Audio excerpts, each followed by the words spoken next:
하나님의 말씀은 누가복음 22장 55절에서 60절 말씀입니다. 사람들이 뜰 가운데 불을 피우고 함께 앉았는지라.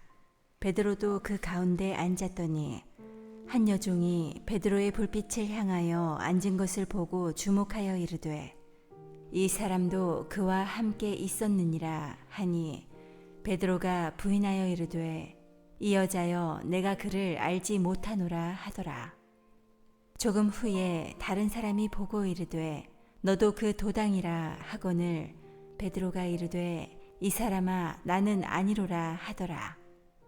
1시간쯤 있다가 또 한 사람이 장담하여 이르되 이는 갈릴리 사람이니 참으로 그와 함께 있었느니라.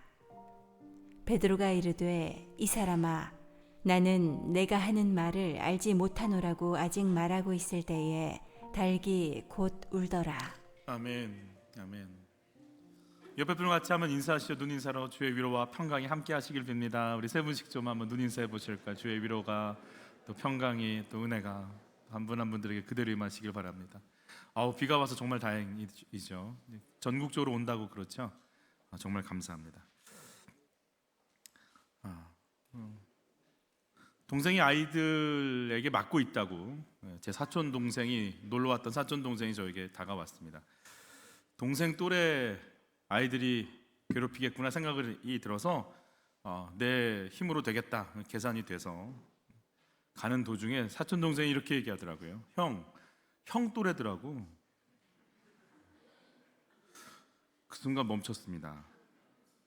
그리고 사촌 동생과 함께 집으로 돌아왔습니다. 제 동생은 이 일을 아직까지 모릅니다. 40년 전 일인데 저는 그게 생생하게 기억이 납니다. 비겁한 사람. 이 꼬리표가 늘 제 자신한테 붙어 있습니다. 넌 그때 동생한테 안 갔어. 친절하고 배려 있는 사람처럼 보이고 손해보고 어려울 것 같으면 피해버리는 사람. 말을 그럴듯하게 하지만 실제로 결정적인 순간에는 행동하지 않는 사람. 그게 저라고 생각이 듭니다. 다시 한번 이런 일이 벌어지면 너는 어떻게 하겠어? 이게 제가 저한테 좀 묻습니다. 장담 안 됩니다. 만약에 내가 그때 피하지 않고 지금 비슷한 일이 생긴다면 내가 피하지 않고 그 자리에 간다면 아마 제 안에서 제 가치관이 바뀌어 있어야 될 것 같습니다.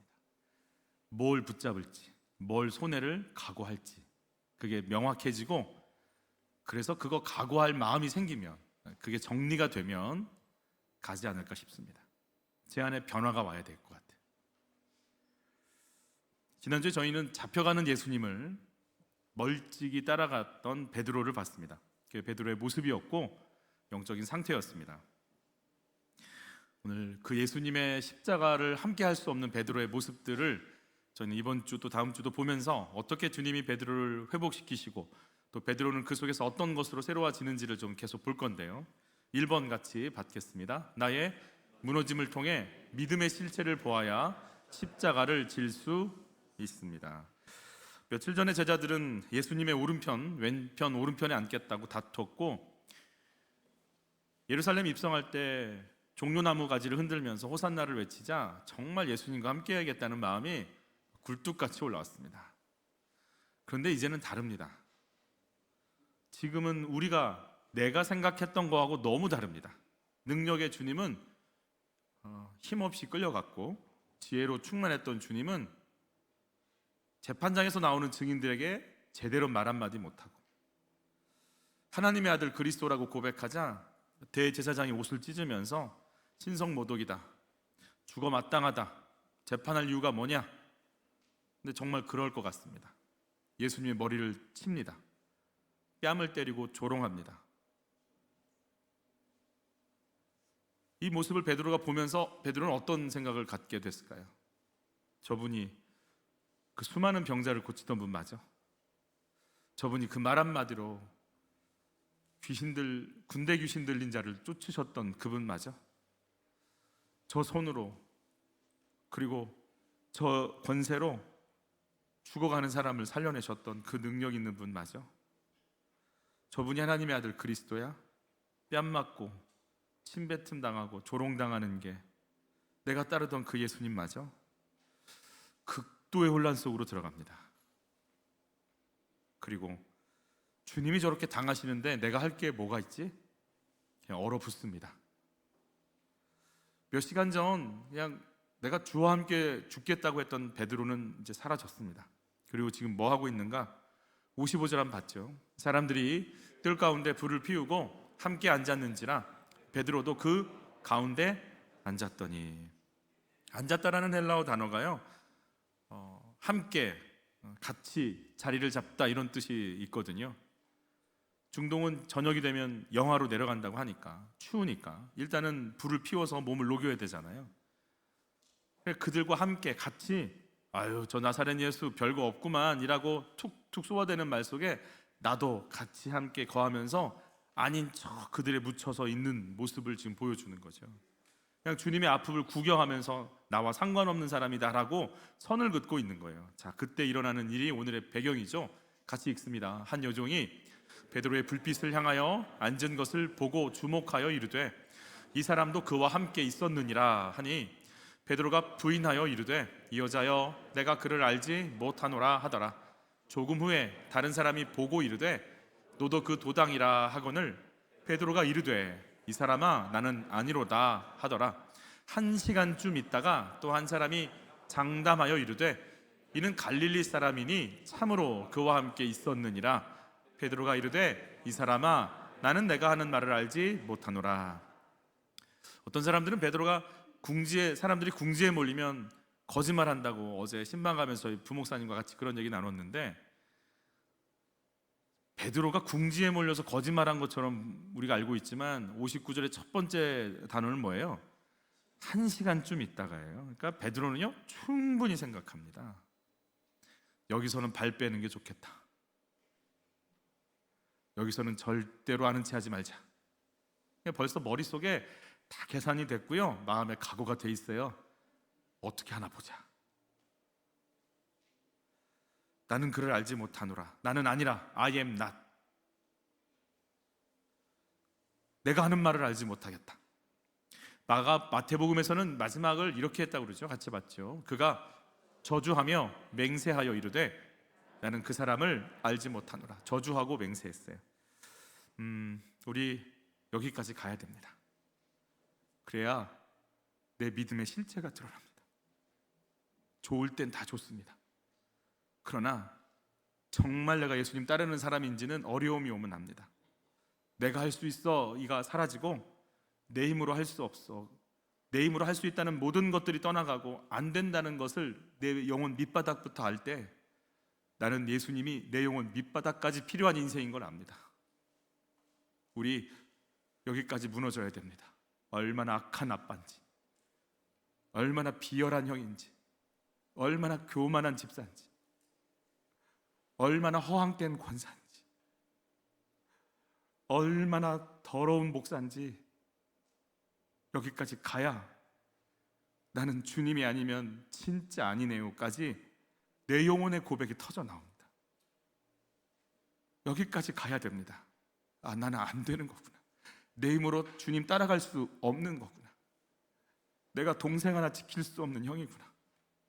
내가 그런 존재구나를 알 때 나는 정말 주님이 필요하다고 고백할 수 있습니다.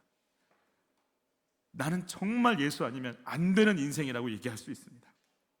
결정적인 순간에 예수님 부인하고 도망간 적은 없습니까? 예수 믿는다고 말할 때는 언제고 감출 때는 언제입니까? 자녀들의 학업, 물질 앞에 예수님이 인정이 되십니까? 예수님의 어려움이 나의 어려움으로 공감이 되십니까? 두 번째 같이 봤죠? 성령님의 인도 속에 예수를 경험해야 십자가를 질 수 있습니다. 오늘 저는 베드로가 무너지는 모습을 봤습니다. 그러나 참 재밌게 동일한 누가가 쓴 사도행전에 이 무너졌던 베드로가 너무나 멋있고 당당하게 서 있는 모습을 보게 되는 장면이 등장합니다. 물론 베드로의 사역 모두가 그렇습니다만 그 베드로가 본격적인 이렇게 그 비슷한 오늘과 비슷한 상황 속에서 나타나는 그 장면 사도행전 3장과 4장입니다. 사도행전 3장에서는 성전 미문에 앉아 있는 태어날 때부터 걷지 못하는 장애인을 일으키죠. 그리고 나서 솔로몬의 행각에 사람들이 이게 웬일인가 하고 모여듭니다. 시청 광장 같은 건데 이 미문이라고 하는 곳에 앉아있던 안진뱅이는요 사람들이 다 알거든요. 그런데 그 사람이 수십 년을 앉아있던 사람이 일어났어 라는 말을 듣자 어떻게 일어났어? 그리고 사람들이 궁금해서 몰려들기 시작했거든요. 그때 베드로가 하는 설교입니다. 같이 봤죠? 베드로는 솔로몬 행각에 몰려든 사람들을 보고 말했다. 이스라엘 동포 여러분, 왜 이 일로 그렇게 놀라십니까? 마치 우리에게 무슨 큰 능력이나 깊은 신앙이 있어서 이 사람을 걷게 한 것처럼 왜 그렇게 우리를 쳐다보십니까? 아브라함과 이삭과 야곱의 하나님, 곧 우리 조상들의 하나님께서 그분의 종 예수를 영광스럽게 하시려고 이런 놀라운 일을 베풀어 주셨습니다. 여러분은 예수를 넘겨주어 십자가에 죽게 했습니다. 총독 빌라도는 예수를 놓아드리려고 했는데도 여러분은 그것마저 거부해 버렸습니다. 여러분은 거룩하고 의로우신 예수를 놓아드리기는커녕 예수 대신에 살인자 바라바를 놓아달라고 세차게 요구했습니다. 결국 여러분은 생명의 근원이 되시는 예수를 죽였습니다. 그러나 하나님께서는 십자가에 죽으셨던 예수를 무덤에서 다시 살리셨습니다. 우리는 그 사실을 직접 목격한 증인들입니다. 여러분도 잘 아시다시피 이 사람은 본래 안진뱅이였습니다. 그러나 예수의 이름을 믿음으로써 이렇게 성한 몸이 되었습니다. 이 사람에게 이런 완전한 치유가 일어난 것은 오직 예수의 이름과 예수를 통해서 오는 믿음의 힘 때문입니다. 설교 내용은 아브라함과 이삭과 야곱에게 언약한 그 언약대로 예수님 오셨다. 구약의 예언대로 오신 예수님이시다. 그는 죽음을 이기셨다. 그 생명의 근원 되신 그분을 너희들은 죽였다. 바라바랑 바꿨다. 빌라도가 애를 써도 오히려 이방인들보다 못했다. 베드로의 설교는 한 가지예요. 아주 너희들이 죄인인 거, 너희들이 예수 죽인 범인인 거 아느냐예요. 그리고 결론이 이겁니다. 같이 읽죠. 여러분은 회개하고 돌아와서 죄 씻음을 받으십시오. 예수 믿고 복 받고 잘 되고 풍성한 삶이 있는 거 알지만 그거보다 더 중요한 건 회개하라는 거예요. 내가 지금 어떤 상태인지 나를 알라는 거예요. 베드로의 설교는 조금도 요동함이 없습니다. 회개하라는 거예요. 여러분, 예수님 잡히시던 날 밤 베드로와 성령 받고 난 후에 베드로가 너무 다릅니다.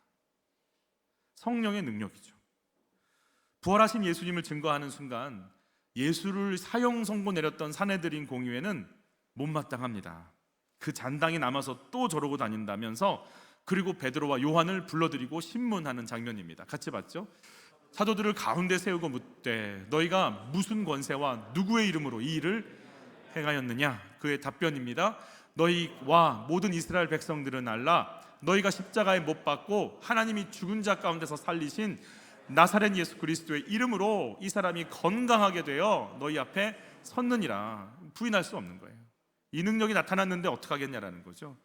사내들인 공회가 어떤 협박을 하는지 같이 봤죠. 그들을 불러 경고하여 도무지 예수의 이름으로 말하지도 말고 가르치지도 말라 하니 베드로와 요한이 대답하여 이르되 하나님 앞에서 너희의 말을 듣는 것이 하나님의 말씀을 듣는 것보다 옳은가 판단하라.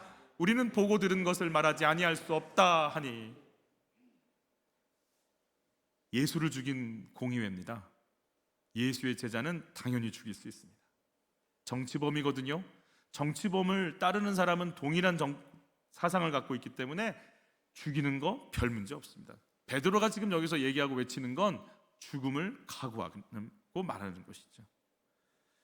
어떻게 이렇게 바뀌었을까? 베드로가 3번씩 저주하고 부인했던 그 베드로의 상태와 오늘 동일한 예수님을 죽였던 그 법정 안에서 왜 이렇게 당당하게 내가 지금 하나님 앞에서 너희들을 말을 듣는 게 옳겠어?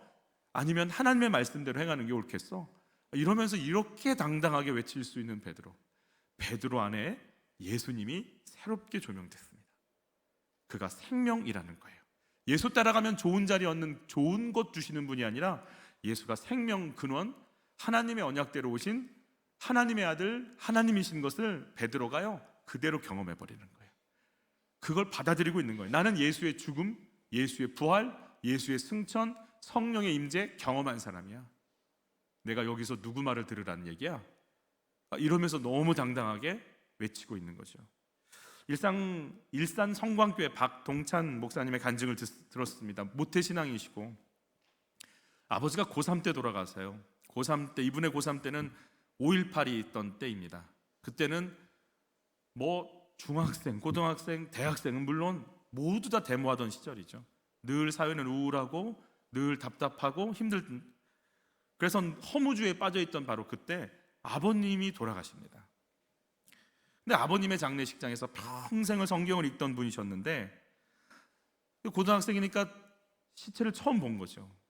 아버님의 입관을 통해 아버님의 얼굴을 보는 순간 해같이 밝은 시체인데 해같이 밝은 표정을 보면서, 물론 모태신앙이었고 천국을 알고 있지만 정말 다음 생애가 있는 거, 다음 세계가 있는 거구나, 이 육신이 끝나면 정말 영적인 세계로 영원한 곳으로 들어가는 거구나를 아빠의 표정을 보면서 경험하게 되는 겁니다.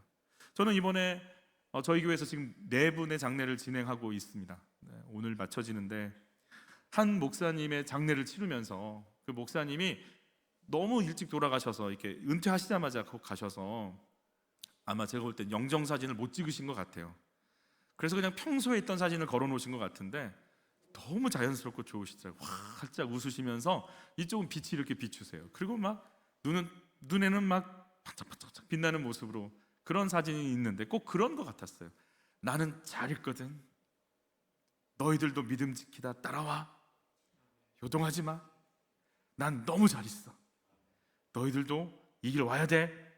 한 걸음도 요동하지 말고 좌우로 흔들리지 말고 이 길 와야 돼. 막 이런 막 얼굴에서 그게 보이는 거예요. 박동찬 목사님이 아빠의 그 시신을 보면서, 얼굴을 보면서 다음 생애가, 다음 천국이라는 게 진짜 있나 보다, 정말 있는가 보다, 영적인 세계가 있구나라는 걸 온몸으로 이제 경험하는 시간이 됩니다. 그리고 아버님의 얼굴을 통해서 동찬아, 이 세상이 끝이 아니야, 이 세상이 전부가 아니야를 듣게 되죠. 그리고 이분은 목회자가 됩니다. 근데 목회를 잘 하셨습니다. 유학도 갔다 오시고 큰 교회 담임도 하시고. 그런데 이분에게 있어서 건선이라고 하는 아토피보다 심한 피부병이 있다고 그래요. 30년 동안 앓았대요. 어느 정도 심하냐면 긁기 시작하면 아침에 이 이불이 피범벅이 돼 있다. 그러니까 30년을 그렇게 사니 얼마나 불편하겠어요. 어느 날은 사모님께 이랬대요. 여보, 나 기도원에서 내려올 때까지 찾지 마. 이러고 아주 사생결단해서 하나님 앞에 이걸 치료받든지 아니면 나를 데려가시라고 하든지 막 뭔가를 해야겠다 이러고 이제 기도원에 올라가셨어요. 기도하기 시작합니다. 내가 욥입니까? 내가 바울입니까? 막 긁으니까. 그리고 뭐 육체의 가시를 내가 바울 정도 됩니까? 왜 나한테 이런 거 주십니까? 기도하기 시작하는데 앞에 어떤 그림이 하나 싹 스쳐 지나가는데요. 가만히 보니까 나병 환자인 거예요. 손발은 없어지고 쩔뚝거리며 가는 거죠. 그런데 순간 자기 안에 그런 질문이 올라오더래요. 네가 저 모습이라면 어떡하겠어? 가만히 생각해 보니까 건선이 더 낫더래요.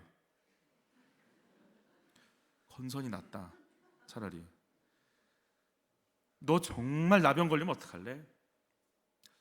생각해 보니까 한두 달까지는 굉장히 원망할 것 같더래요. 왜 이러시냐? 당신 왜 어떻게 나한테 이러실 수가 있냐? 이러 하다가 그러나 생각해 보니까 어떻게 나를 구원하신 예수님을 바꿀 수 있을까? 영원한 천국까지 여시는 그분을 내가 어떻게 뭐라고 할 수 있을까? 이게 내게 주어진 삶이라면 살아야지. 주님, 제가 한두 달은 원망하겠죠. 미친 듯이 지나다가 한두 달 지나면 또 날 구원하신 예수, 날 위해 죽은 예수, 날 다시 데리러 오실 그 예수 만나겠다고 또 찬양하고 감사하며 예배 드리겠죠. 이런 고백을 하기 시작하는 거예요. 그러니까 그 고백을 하는 데부터 마음속에 뭐가 울컥하고 올라오는데, 내가 종인데 뭐가 이렇게 불평이 많을까? 내가 주님이 나를 이끄시는 삶인데 내가 뭐가 이렇게 원망이 많은 건가? 이 회개가 올라오기 시작하더라는 거예요. 그런데 이 회개가 올라오면서 건선 고쳐달라고 사생결단할 거야 라고 올라왔는데 회개가 터지니까요, 하나님이 뭘 경험시켜 주시냐면 영적인 두려움을 경험시켜 주시더래요. 자기 앞에 고라자손이 땅이 갈라져서 땅속에 빠져서 다 지옥에 떨어진 것처럼 땅이 막 갈라져서 떨어질 것 같은 두려움이 임하기 시작하는데 숨을 못 쉬겠더라는 거예요. 방 안에 앉아있는데 견딜 수가 없어서, 한겨울이었는데 눈이 막 쌓여있는데 밖에 뛰쳐나가서 막 찬물로 세수를 해나가면서 살려달라고, 용서해달라고, 제발 나 좀 이 지옥에서 영원한 저주에서 나 좀 건져주시면 안 되겠냐고 막 몸부림을 치기 시작하는 거예요. 눈물만 나더라는 거예요. 그런데 하나님이 뭘 경험시켜 주시냐면 기도를 하는데 내 기도 안 들으시는 것 같고 나만 버림받은 것 같고 나만 혼자 남은 것 같은데요, 그 영원한 절망은요 견딜 수가 없는 거예요. 제발 좀 살려달라는 목마름의 기도를 하기 시작합니다.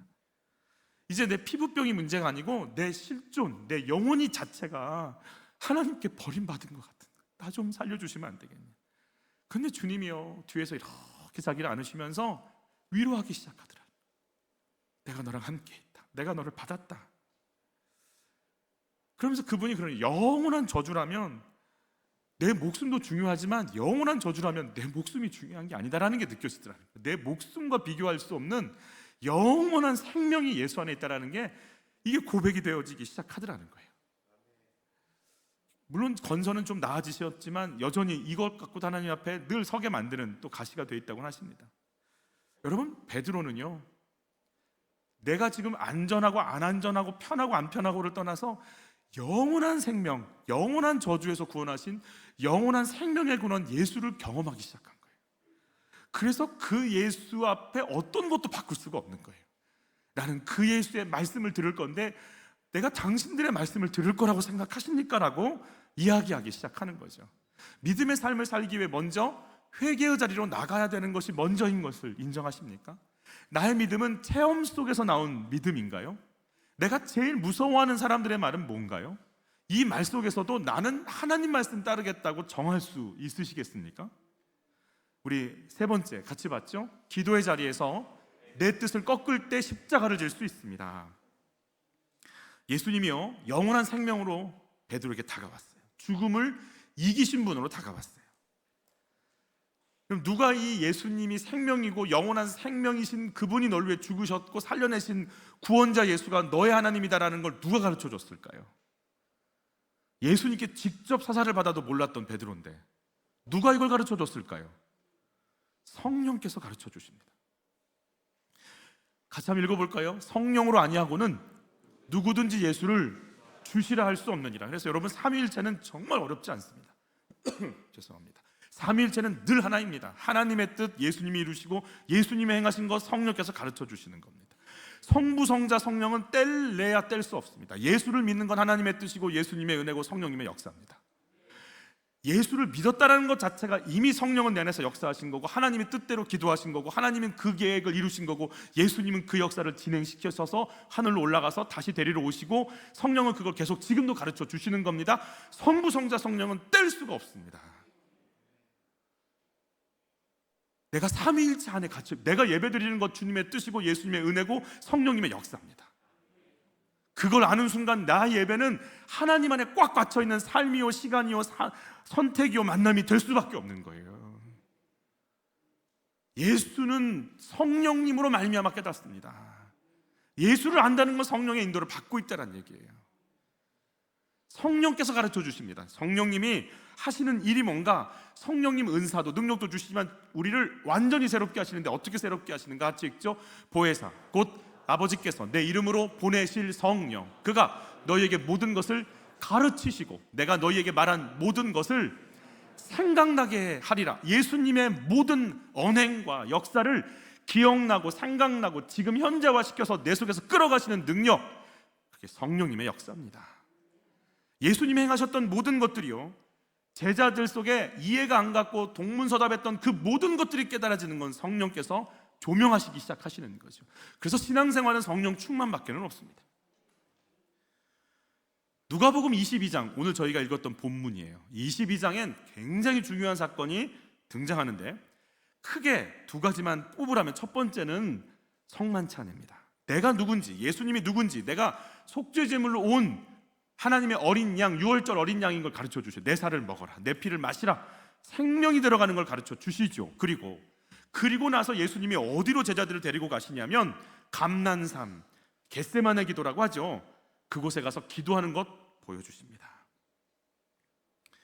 여러분 기도를 시키시면서 예수님은요 제자들이 계속 좁니다. 조는데 예수님이 계속 또 깨우십니다. 그렇게 피곤하면 좀 내버려 두시지. 주님은요 무슨 뭔가 있는 것처럼 깨우십니다. 계속 그러면서 왜 기도를 해야 되는지 가르치시는데, 누가복음 20장 40절과 46절 같이 읽죠. 그곳에 이르러 그들에게 이르시되 유혹에 빠지지 않게 기도하라 하시고, 46절 이르시되 어찌하여 자느냐, 시험에 들지 않게 일어나 기도하라 하시니라. 여기서 유혹, 시험이 똑같은 단어예요. 예수님이 광야에서 마귀에게 시험 받을 때 단어도 이 단어예요. 여러분 왜 기도하냐고요? 기도해야 유혹에 안 빠지고 시험에 안 들고 이길 수 있기 때문에 그렇습니다. 지금 제자들은 어떤 유혹 속에 빠진 줄 아세요? 예수님은 지금 잡힐 것 생각, 몇 시간 후면 잡힐 것 알고 십자가 짓고 준비하고 계시는 와중에 제자들이 하는 이야기예요. 같이 읽죠. 또 그들 사이에 그중 누가 크냐 하는 다툼이 난지라. 여러분 십자가 앞에 두고도 우리는 누가 첫 번째요, 누가 두 번째요, 누가 집사고, 누가 권사가 돼, 이것밖에 없어요. 생각해. 누가 인정을 받았고 못 받았고 이것밖에 없어요. 누가 커? 여러분 기도해야 이 유혹을 이길 수 있어요. 내 속에 멈추지 않는 인정받고 싶고, 높아지고 싶고, 지배하고 싶고, 높은 곳에 올라가고 싶고, 잘난 체 하고 싶고, 이 유혹이 분별이 돼야 돼요. 이걸 이길 힘을 주시는 거예요.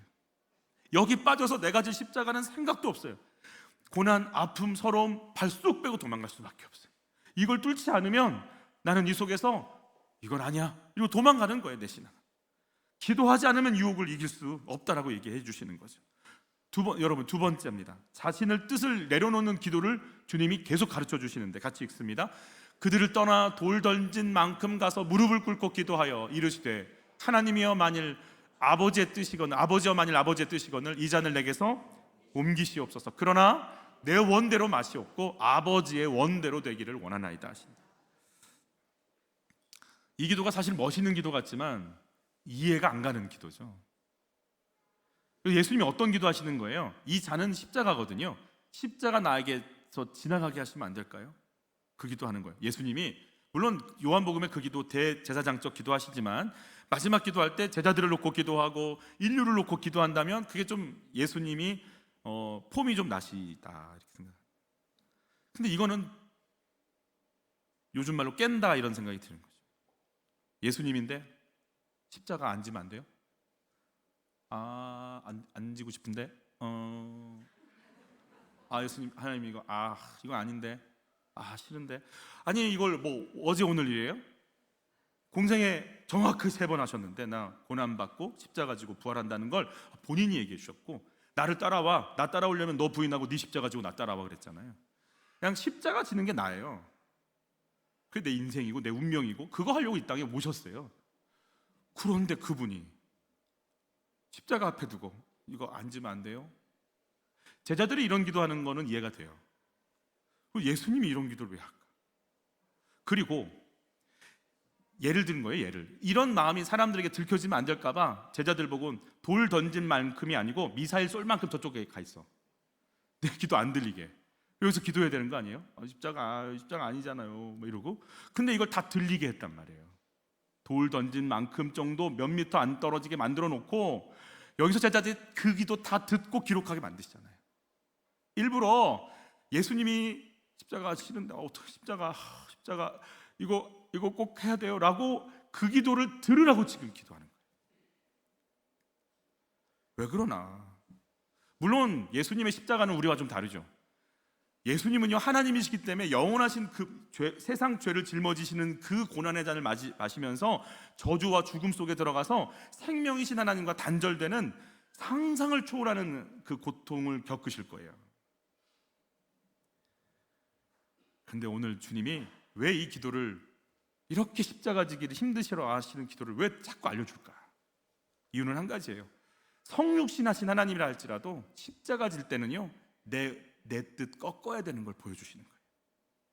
두려움, 좌절, 무서움, 피하고 싶은 마음, 안전하고 싶고 나만 위하고 싶은 이 내 뜻을 꺾고 또 꺾고 또 꺾어야 십자가 짓는 수박는 길이 열린다라는 걸 제자들에게 꼭 알려주고 싶은 거예요.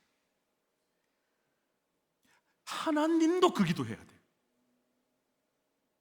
내가 나의 십자가를 지려면 다른 기도가 아니고 내 뜻, 나를 위한 모든 뜻을 또 꺾고 내려놔야만 땀방울이 핏방울이 돼야만 모세혈관이 다 터져서 땀에서 피방울로 밖으로 배출이 되는 몸부림이 쳐져야 나라는 걸 지울 수 있는 거예요.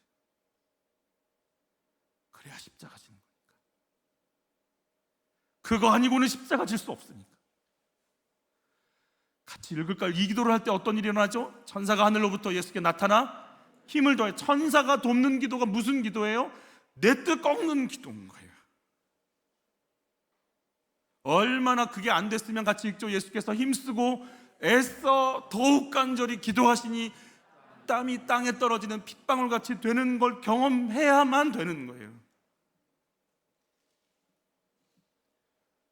그 기도해야 돼. 나를 꺾어야 돼. 내 소원 이루는 거 아니야. 내가 원하는 소원이 꺾어지고 아버지의 소원이 이루어질 수 있도록 내가 그걸 꺾는 기도 시작하는 거예요. 내 소원은 이런 사람들하고만 어울리고 싶은데 아니야. 내 아이는 이래야만 된다고 생각하는 거 아니야. 하나님 소원이 뭔지 생각해봐. 내 소원 끊임없이 꺾는 게 겟세마네 기도라. 여러분, 기도할 때 유혹을 이길 수 있습니다. 기도하는 이 기도는 내 뜻을 꺾는 기도입니다. 그래서 십자가를 질 수 없습니다. 내 뜻을 꺾어본 적이 없어요. 이건 내 스타일이 아니야. 이건 내가 원하는 일이 아니야. 이건 내가 원하는 사건이 아니야. 그래서 거기서 다 멀찍이 떨어져서 그냥 모닥불 피우고 구경할 뿐인 거예요. 그 속으로 들어가서 내가 질 십자가, 엄마의 자리, 아빠의 자리, 형의 자리, 누나의 자리, 언니의 자리에서 십자가 칠 수가 없어요. 딸의 자리, 아들의 자리를 감당할 수가 없어요. 같이 읽죠. 그의 주위 사람들이 그 된 일을 보고 여짜오되 주여 우리가 칼로 치리이까 하고 그 중에 한 사람이 대제사장의 종을 쳐 그 오른쪽 귀를 떨어뜨린지라 예수께서 일러 이르시되 이것까지 참으라 하시고 그 귀를 만져 낫게 하시더라. 기도할 때 이것까지 참을 힘을 얻게 되십니다. 우리는 어디서까지 참을지가 정해져 있습니다. 나는 여기까지만 참어. 거기는 안 돼. 거기 건드리면 아니야. 근데 예수님은 겉옷 뺏기고 속옷 뺏기고 채찍질 당하고 십자가에 못 박히는 것까지, 그것까지 참으라. 그러니까 십자가 지시는 거예요.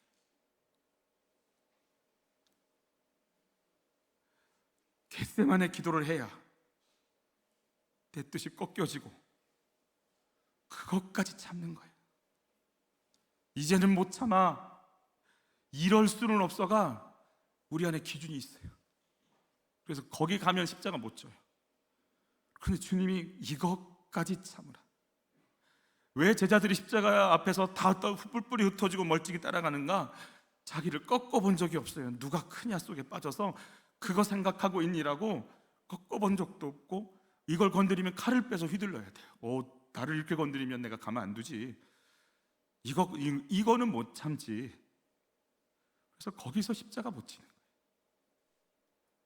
그래서 어느 누구도 예수는 믿고 예배는 드리지만 자리들 속에서 내 십자가 지고 갈 수가 없어요. 그래서 예수님은 그걸 가르쳐 주시기 위해서 피곤에 쪄들어서 눈도 제대로 못 뜨는 제자들을 계속 깨우시는 거예요. 일어나 기도해, 일어나 기도해. 기도 안 해요. 못 해요. 그러나 성령께서 나중에 가르쳐 주시는 거예요. 예수가 십자가 질 때 어떻게 했는지 알아? 기도하셨어요. 어떤 기도? 땀방울이 핏방울이 되도록. 깨어있으라고 했는데 우리는 깨어있은 적이 없어요. 그래서 제자들은요 알아요. 성령이 임하신 거 알아요. 성령의 능력 있는 거 알아요. 성령은 은사인 거 알아요. 성령은 권능인 거 알아요. 그러나 그 권능을 내 뜻을 꺾는 데 쓰는 인생으로 제자들이 살아가요.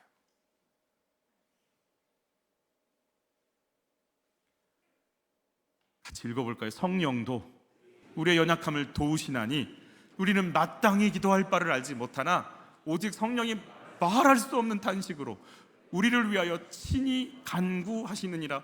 마음을 살피시는 이가 성령의 생각을 아시나니 이는 성령이 하나님의 뜻대로 성도를 위하여 간구하심이니라. 너 무릎 꿇어. 너 그럴 때 아니야. 너 엄마 놓고 기도해. 네 자녀 놓고 기도해. 네 남편 놓고 기도해. 너 그럴 때 아니야. 탄식하고 무릎 꿇게 하시고 내 안에서 그 엄청난 기도를 하시는 거를 주님이 그렇게 내 안에서 자꾸 드러내시는 거예요. 그래서 성령 받고 충만하면 여러분 안 좋습니다. 보고 싶은 것도 못 볼 거고 내 마음대로 하고 싶은 것도 안 될 겁니다. 여러분 그래도 받으시겠습니까? 이제 내 혈기대로, 내 뜻대로, 내 기준대로 사람 보는 거 하나님이 너 왜 그렇게 보니? 너 왜 돈으로 보니? 너 왜 사람 외모로 보니? 너 왜 사람 학력으로 보니? 내 뜻하고 하나도 맞지 않는 걸 시작하실 겁니다. 부닥치고 아프고 괴롭고 답답할 겁니다. 여러분 성령께서는 그 일을 하실 겁니다. 내 속에서 탄식하면서 계속 말씀하실 겁니다. 기도의 자리로 가. 네 뜻 꺾어. 네 뜻 꺾어. 여러분 제자들이 성령의 능력 받습니다. 말씀 전하면 3,000명, 5,000명이 회개하고 베드로도 죽은 자 살려냅니다. 그러나 그 권세와 능력 받고 뭐 하냐고요? 내 뜻 꺾어요. 내 뜻 꺾는 데 쓰는 거예요.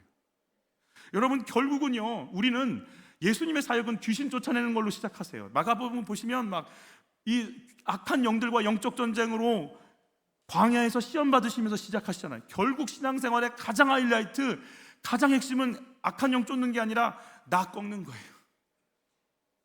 내 소원 꺾는 거예요. 내 소원에 하나님 소원 들어오게 만드는 거예요. 내 뜻대로 안 가고 하나님 소원대로 가려고 나를 내어놓는 거예요. 그게 신앙의 가장 큰 하이라이트예요. 그래야 십자가 지고 그래야 부활이 오고 그래야 하나님 나라가 시작될 테니까. 내가 체계적으로 이거 해서 이렇게 하리라고 하는 내 계획도 좋지만 그 속에 우리는 하나님의 계획이 들어오시기를 바라는 거잖아요. 제자들은 한평생 사역하면서 우리는 그때 기도 못했어, 우리는 그때 기도 못했어가 가슴 속에 맺혀 있을 거예요. 그때 배신했어, 그때 안 따라갔어, 그때 저주했어, 그때 부인했어. 그래서 이제는 그렇지 않을 거야 라고 제자들은요 기도의 삶을 살아가시는 거예요. 여러분 베드로는요 그 뒤로 바뀝니다. 예수님은 이렇게 깨우시죠. 같이 읽죠. 잠든 것을 보시고 이르시되 어찌하여 자느냐, 시험에 들지 않게 일어나 기도하라 하시니라. 시험에 들 거야. 기도하지 않으면 넘어질 거야. 기도의 자리로 가. 여러분 제정신 갖고 세상 못 삽니다. 누구는 돈 벌었대, 누구는 이렇게 산대. 여러분 제정신 갖고 못 삽니다. 그 비교의식 때문에 못 삽니다. 광야로 가야 됩니다. 나와 주님밖에 없는 거기에 무릎을 꿇고 당신 뜻이 뭔지 내 뜻 꺾는 그 기도를 하지 않으면 우린 잡혀서 끌려갑니다. 예수님 십자가 지실 때 우린 멀찍이 따라가면서 적당한 거리 두면서 사상 속에 묻혀서 예수 믿는 거 티 안 내려고 애쓰면서 살아가는 인생밖에 안 됩니다.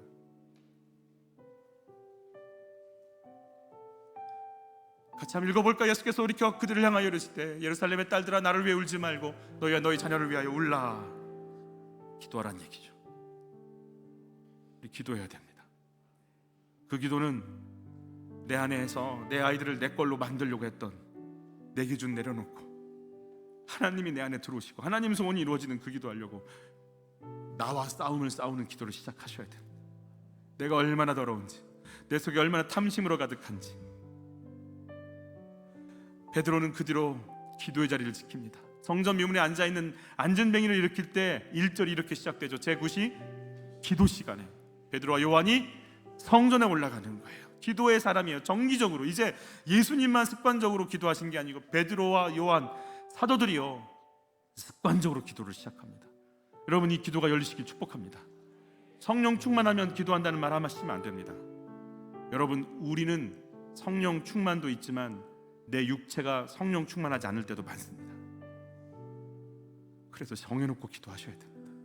눈물이 나도 십자가가 좋아서 지는 거 아니잖아요. 아프고 힘들고 눈물 나는데 가는 거잖아요. 그래서 정해놓고 하셔야 되는 거예요. 그게 새벽이든 저녁이든 여러분, 기도 시간을 빼앗기지 마십시오. 베드로는요, 고넬료에게 복음을 전할 때 이렇게 하시는, 같이 읽죠. 베드로가 기도하려고 어디? 지붕에 올라가니 그 시간은 제 6시더라. 베드로가 기도하러 올라갈 때 고넬료라고 하는 로마인에게 복음 전하라, 헬라인에게 복음 전하라고 하는 하나님의 환상을 보게 되죠. 부정한 짐승 앞에 먹으라고 자꾸 하시죠. 나는 유대인에게만 복음 전할 거야. 나는 베드로의 고집을 꺾으시는 거예요. 아니야. 저들에게도 복음 전해야 돼. 아니야, 베드로야. 베드로 꺾으시는 거예요. 기도를 통해서 여러분 꺾어지시기를 바라는 거예요. 기도를 통해서 꺾어지고 또 꺾어져서 내 안에 내가 아니고 내 안에 예수가, 그분의 마음이 흘러가야 되는 거예요. 내가 아닌 거예요. 비열하고 오만한 내가 아닌 거예요. 섬기고 사랑하고 살려낼 예수가 내 속에 드러나야 되는 거예요. 종교 지도자들에게 억압을 받습니다. 그러자 그들이 돌아가서 뭐라고 했는지 같이 읽죠. 같이 선포하죠. 주여, 이제도 그들의 위협함을 굽어보시옵고 또 종들로 하여금 담대히 하나님의 말씀을 전하게 하여 주시오며 손을 내밀어 병을 낫게 하시옵고 표적과 기사가 거룩한 종 예수의 이름으로 이루어지게 하옵소서 하더라. 위협이 다가오니까요, 이들이 더 기도하기 시작하는 거예요. 저들의 위협을 보시옵소서. 그리고 하나님 말씀을 담대히 전할 힘을 주시옵소서. 위협이 오니까 도망가는 게 아니라 더 기도의 자리로 나가버리는 거예요. 그 위협 속에 나의 안전, 나의 편안함을 또 꺾어버리는 거예요. 그리고 주의 뜻이 이루어지기를 위해서 나가버리는 순간이요, 초대교회는 이 기도를 시작해서요, 서로 상호 교제하기 시작하면서 강력한 초대교회가 됩니다. 학자들은 예루살렘 안에 60에서 70%가 예수를 믿었을 거라고 얘기할 정도로 제사장의 무리들이 와서 예수를 믿으면서 예루살렘이 정말 복음의 도시가 되도록 확 바꿔버리는 역사는 이들이 자신을 꺾고 기도의 자리로 갔기 때문인 것이죠. 내가 나를 꺾고 기도의 자리로 나가는 순간 우리 집에 하나님의 나라에 임하시는 역사를 맛볼 걸 믿습니다. 나를 꺾는 기도가 사순절에 이루어지기를 예수 이름으로 축복합니다. 주여, 나를 꺾어주십시오. 내 속에 있는 이것, 끊임없는 오만과 자만과 연약, 더러움을 날마다 꺾으시고 주께서 나를 쓰시옵소서가 우리의 고백되기를 바라는 거예요. 나의 뜻을 꺾고 하나님의 뜻을 세우기 위해 기도해 보신 적이 있으신가요? 십자가 앞에 두고 기도로 나가기를 원하시는 기도 제목이 뭔가요? 이것까지는 못 참아하고 폭발하는 곳은 어딘가요? 주여, 이곳이 내가 폭발하는 곳이라면 여기서 나 좀 죽게 하여 주옵소서. 여기서 나 꺾이게 도와 주시옵소서. 이게 우리의 기도가 되시기를 예수 이름으로 축복합니다. 우리 같이 찬양할까요?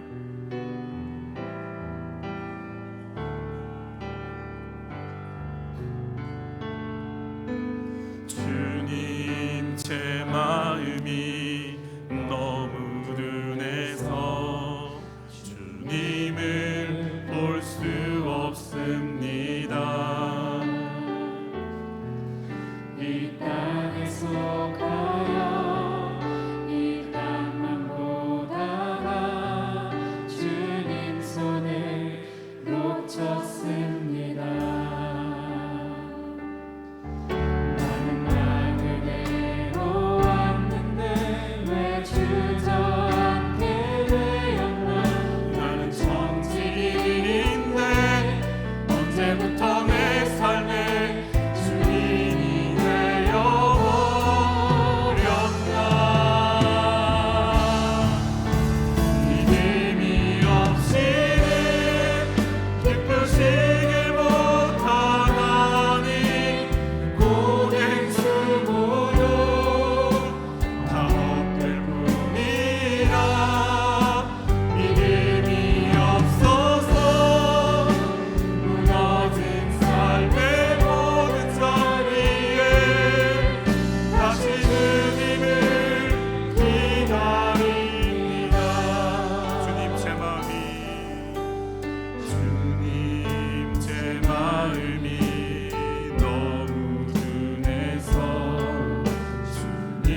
다시 주님을 기다리니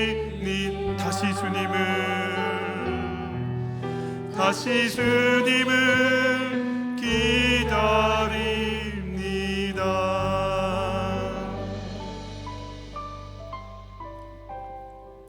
주님이 일부러 제자들과 함께 피곤한 거 알지만 기도하러 가자.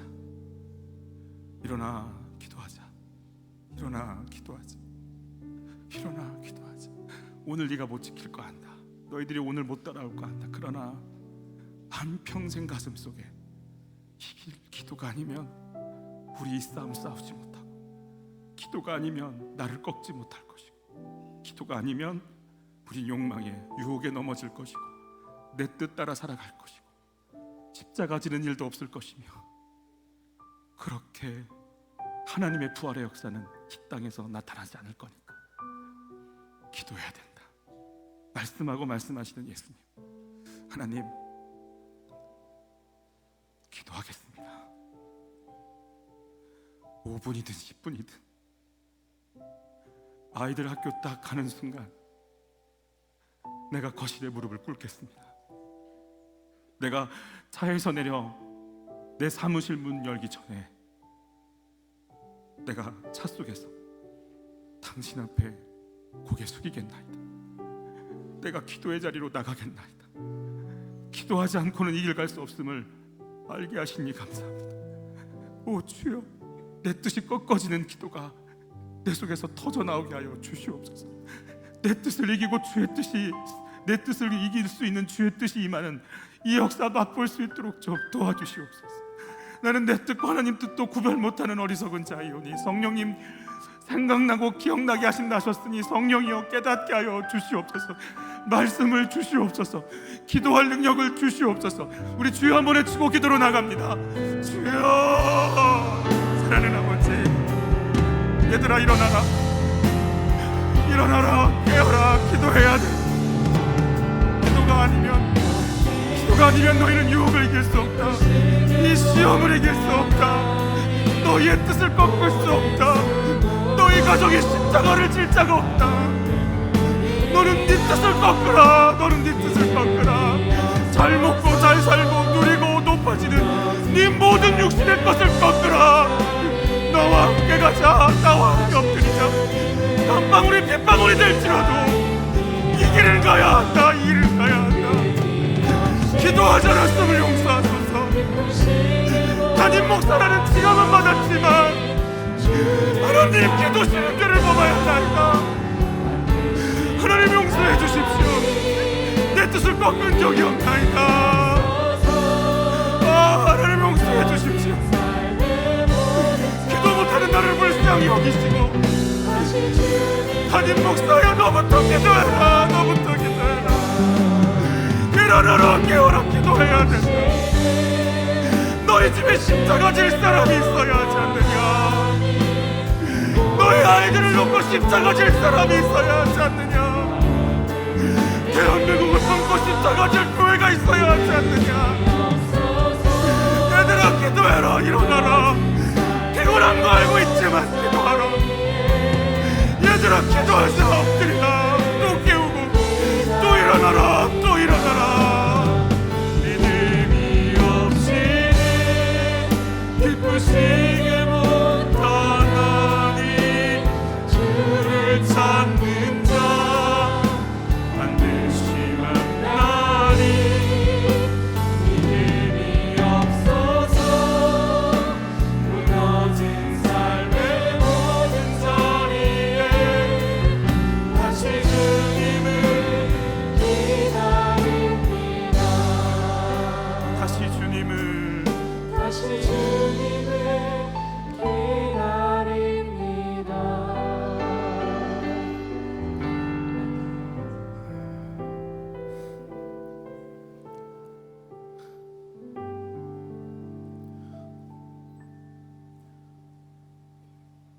나는 왜 혼자인가? 왜 날 자꾸 뭐라고 하나?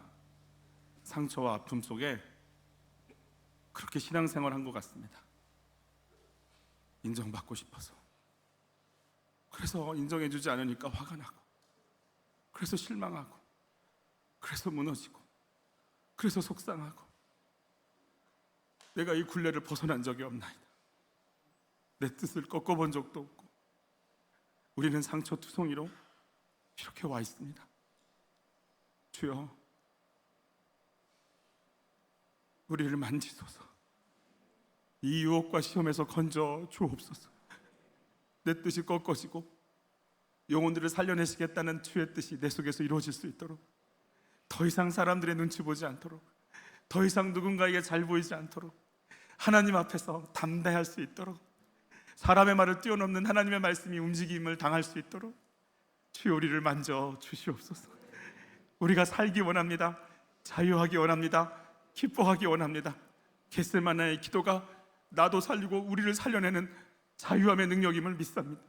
주여, 내가 나에게 묶이는 일 없도록 도와주시고 당신의 뜻에 묶여 날아오르게 하시고 쓰임받게 하시고 통로되게 하여 주시옵소서. 귀한 예물을 드리노니 받아주시고, 드리는 가정가정마다 이 기도 가운데 나갈 힘을 얻게 하시고, 사순절 우리의 기도를 원하고 계시고 깨우시는 주님과 함께 기도의 자리, 말씀의 자리로 나올 힘을 주옵소서. 예수님의 이름으로 기도하옵나이다. 아멘.